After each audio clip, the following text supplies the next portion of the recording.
We're back with some more Toe Jam and Steve. Close enough. Although, Toe Jam and Earl has seen its other characters. What was the chick's name? Letitia. Ah, yes. Okay, let's see if I can get around this stupid mailbox this time. Yeah, you can't sneak past those, right? No, he's not sleeping. Oh, right, that's what it thinks. The other thing, get out of here. Hey, man. Really? Oh, good. A Cupid coming from the south. You're surrounded.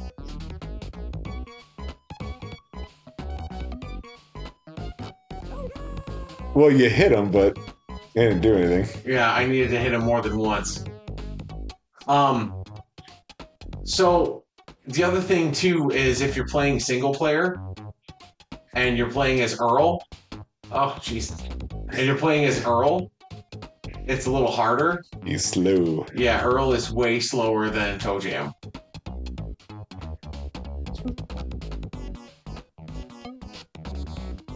But in this game, your primary weapon is tomatoes. The kid in the cart reminds me of a story I don't think I told on here before.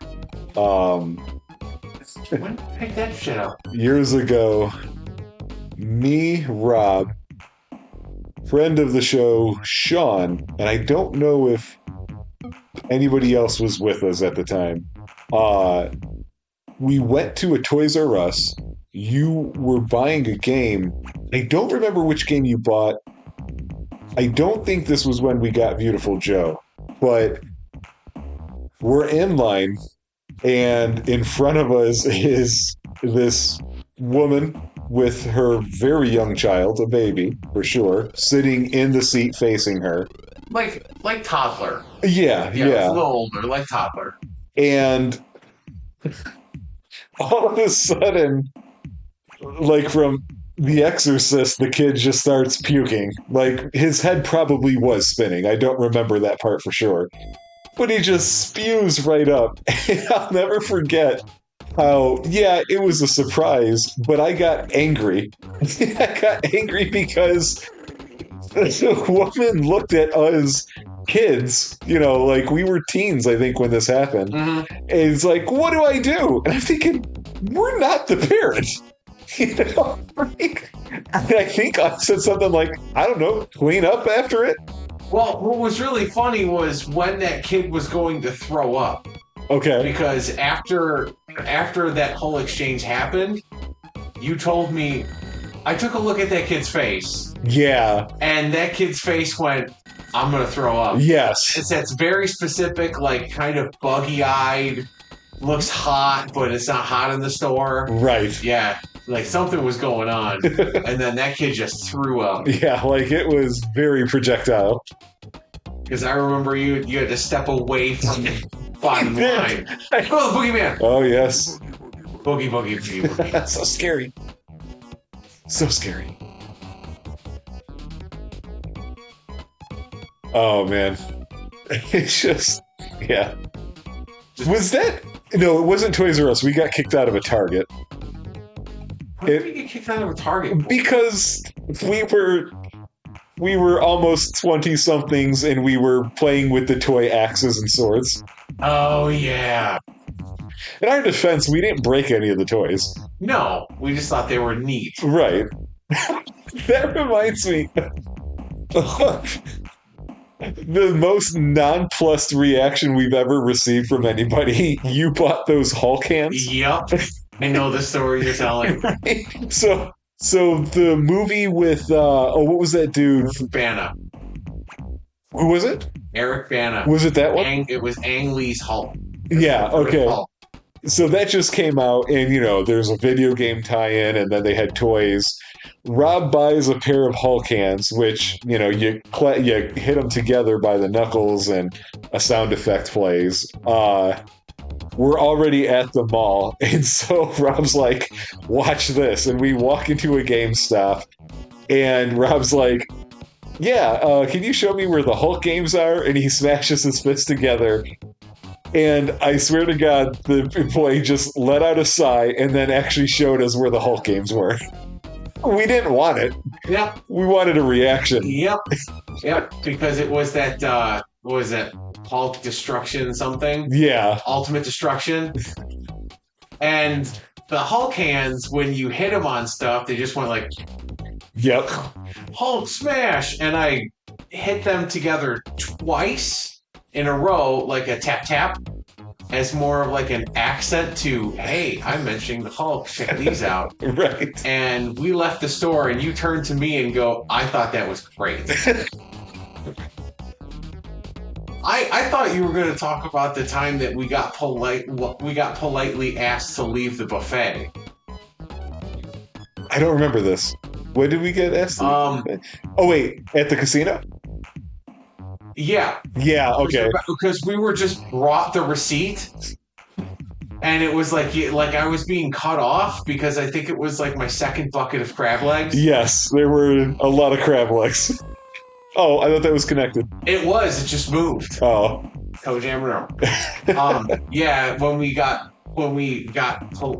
there was that when the waitress brought us the receipt for that, and then there was the other time there was sushi, and it was all you can eat sushi, and Yes. instead of asking for more, the waitress just brought the receipt and put it on the table. Yes, I do remember that. I believe this was all you can eat sushi, and I am not done yet.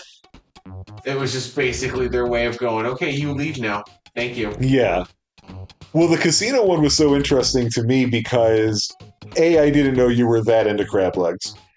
But B, you remember I have a buffet rule, which is the first things that I eat at a buffet are the macaroni and cheese and the pizza. Right. Because I've learned that tells me exactly what quality everything else is going to be.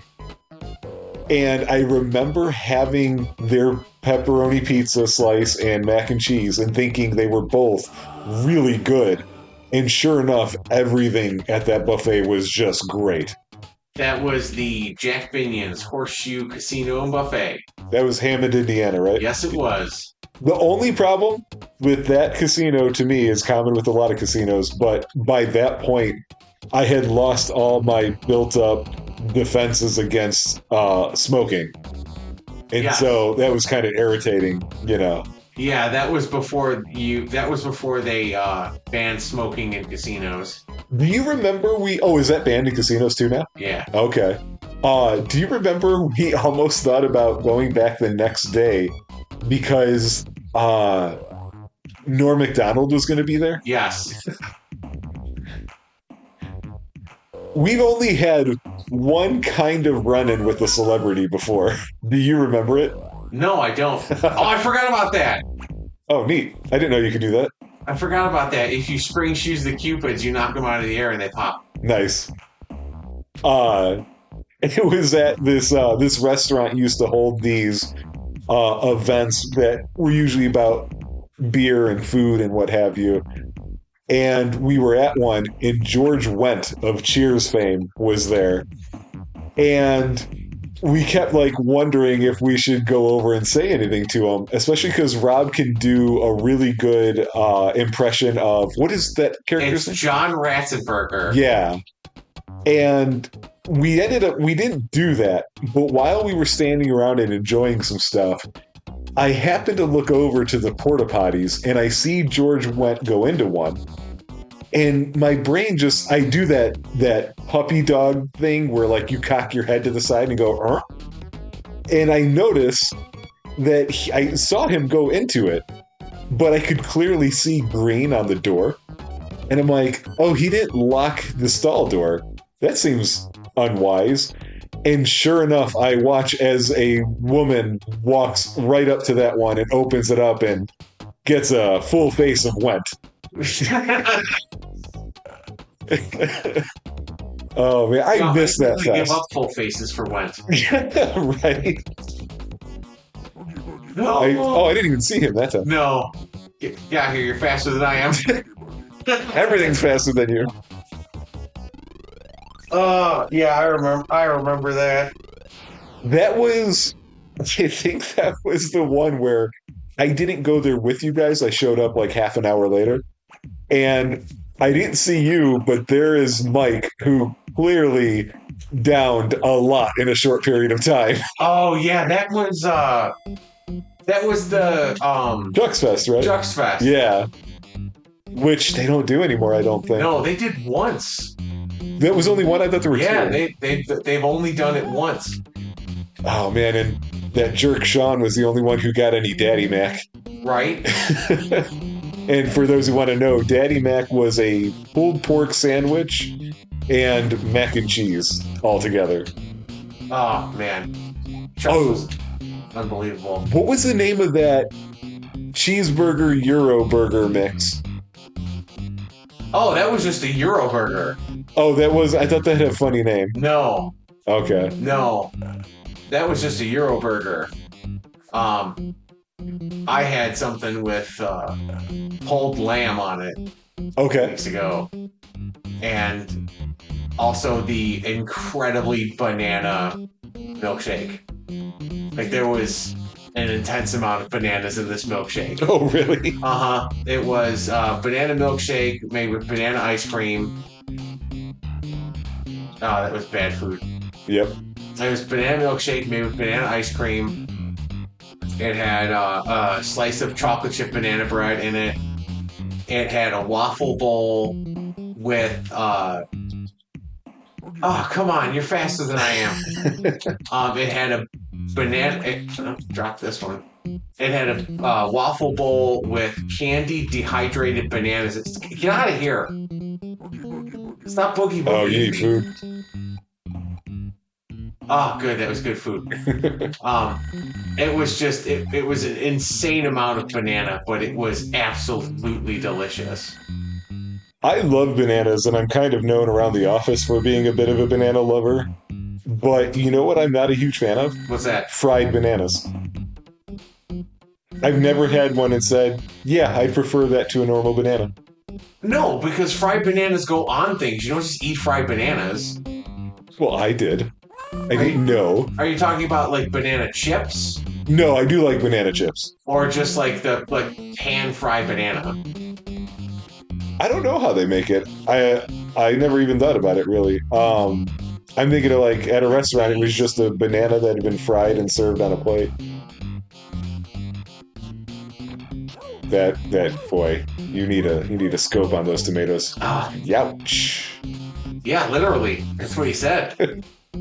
Will you stop it, you goddamn beast? There we go. There we go. Wow, it takes a lot. Yeah, it takes 3 hits. But no, like I'll take like bananas Foster and stuff like that. What is it? I looked it up before, but I don't remember. So it depends on. It's one of those everybody's has a little bit different of a recipe, but it's Wow. That laugh. But it's like you get bananas Foster French toast, you just caramelized bananas. Sometimes we'll make it with cream cheese, sometimes we make it with custard. So brown sugar, bananas, sweetened condensed milk. You can make it with because you can make it a little caramely if you want. Gotcha.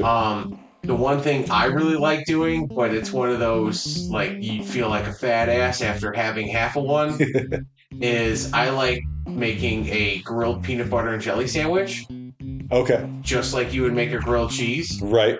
Now, when I make a grilled cheese, I've told this to a couple people, and a couple people get grossed out. I use a very thin layer of mayonnaise on the outside of the bread Okay. for grilled cheese, because that makes it more crispy. And I do the same thing with the fried peanut butter and jelly, as I use a thin layer of mayonnaise on the outside. Now, if I'm feeling particularly randy, I will go ahead and take a banana and peel it, cut it in half long ways, and then fry it in the pan with a little butter and brown sugar, Gotcha. and then put that on the sandwich. Okay. It is fantastic. I mean, you can't have one every day Right. like Elvis Right. did. Apparently, that was like a big Elvis thing, a fried peanut butter and jelly sandwich. Oh, you're right. It was. I Uh, forgot about you that. can't have one every single day, but like once in a while, like if you're feeling like a real bad day, that'll put you to sleep real good. Yeah, that'll get you to sleep really, really good. What other presents do I have? Oh, thanks. Could have used that a while ago. Yeah, you can also knock cupids down with this. Oh, okay. I Hey, got something in my eye all of a sudden. I hate that. give me the present, Santa. Block is bad. But what another present? Yeah, I've told a couple people that I use mayonnaise when making grilled cheese, and it's like, oh, gross, mayonnaise, dude. You'd have no idea. It makes the outside of the bread even crispier than just using butter alone, because it's fat on fat. Right, right. I just had for the first time, I think there's several different forms of this, so I've only had one form of halva. Of what? Of halva or helva. I'm not sure how to say it properly. Hmm. Halwa. It's a Mediterranean thing. The type I had was the dry type, which is it looks like a Chicago brick. If anybody who doesn't know, Chicago has a style of brick which is your normal sized brick, but it's a creamy beige and rosish in color, and it's just associated with Chicago. Um, but so it looks like one of those, and if I remember correctly, it's a bunch of dried and ground uh, pistachios, sesame seed. Whoa! You know what I'm talking about? Yeah, as soon as you said what was in it, yeah, I've had one of those. Those are delicious. It was amazing. Just to finish for everybody else. So it's pistachios, dried tahini, sesame seed, and it's put into a brick shape. And what holds it together is a very light amount of honey. And so it's very dry. There is a wet type, I know for sure of that, but I haven't had it before. And you go and you take your spoon to it, and it just turns into like a crumbly, powdery thing in the spoon. And you think, like, what is the point of this? You eat it, it's delicately sweet and just wonderful. Oh yeah, yeah. I've had that before. I put it on top of the goopier one that has more honey in it. I put it Okay. on top of bread. Oh, nice. Like I'll put it on top of like a good toast. Oh yeah, I know what you're talking about. That stuff is so good. So we're going to level 8. Yeah. I say let's go to a 4th episode. Oh, excellent. Cool, cool. All right.